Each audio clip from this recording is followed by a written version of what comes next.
Hi everyone, in this week's dispatch video we are starting a three-part whopper on commission arrangements. So focusing specifically on sales commission, which is earned on an ongoing basis, largely on customer revenue or perhaps new business growth, rather than one-off bonuses or annual profit shares, that sort of thing. So in this particular video, we're going to focus on the extent to which commission schemes should be written down.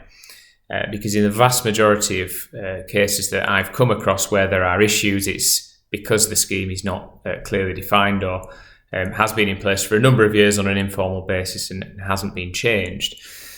So one option is to not do anything at all in terms of documenting the scheme. Many businesses operate in this way. And many operate under the belief that if nothing's written down, it's not contractual and it makes it easy to change at some point in the future. That can be very dangerous, particularly because of the impact of time.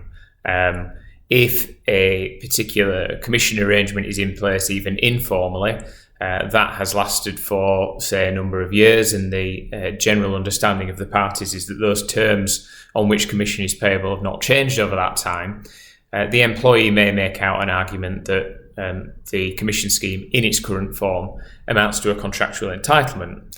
And at that point, if they succeed with that argument, then the employer cannot rely on any written terms that allow them to make changes to that scheme, or certainly it's not very easy to do so. And a general clause in a contract allowing you to make changes of this nature arguably would not be effective. So that's the risk of having nothing at all, that over time an employee can imply that contractual right to the scheme, and that creates a lot of inflexibility in terms of then an employer wanting to change the terms of the scheme.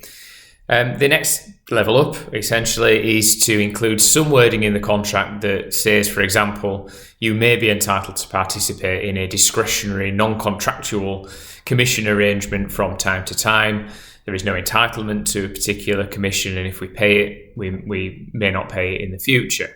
That potentially can help, but again, tribunals will often look at the practice over time. So what has happened during the employment relationship, which might potentially conflict with that discretion.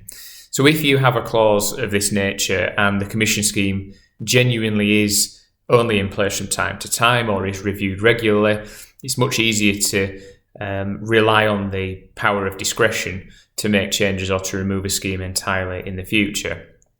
If, however, again in practice, what you have is a very static scheme where the terms haven't changed and an employee participates month on month for a significant period of time, they may well imply again that there is a contractual right to that commission.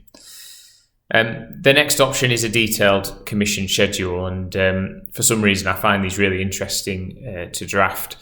But it would say in the contract that the employee may be entitled to participate in a discretionary commission scheme from time to time. It may then refer the employee onto a separate document or a schedule which states the current scheme that is in force. And in future videos we'll go into what that detailed schedule may look like to offer particular clarity, tightening the terms on when commission might be payable, and then some really helpful additional clauses that allow us to potentially claw back or refuse to pay certain commission payments in various circumstances. The first point I would make on a detailed schedule is that, again, it must be expressed in such a way that gives the employer the discretion and power to amend, vary or revoke those terms in each year.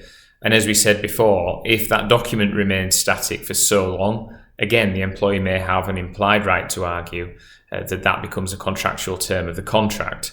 So it is helpful to review those commission terms if we have a schedule every single year or at regular intervals, and either make changes, so make some tweaks to that scheme, or at least explain that the board have reviewed the terms of the scheme, are happy with them as they stand, and as such for a further 12 months only, for example, those terms will be valid.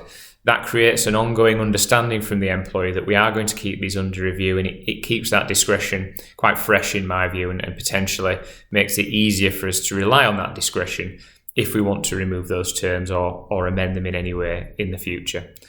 So that was part one of this commission bonanza. I hope you found it useful. If you do need any assistance on drafting or on commission schemes or employment law generally, please get in touch. Visit the website chadwicklawrence.co.uk or email employmenthub@chadlaw.co.uk.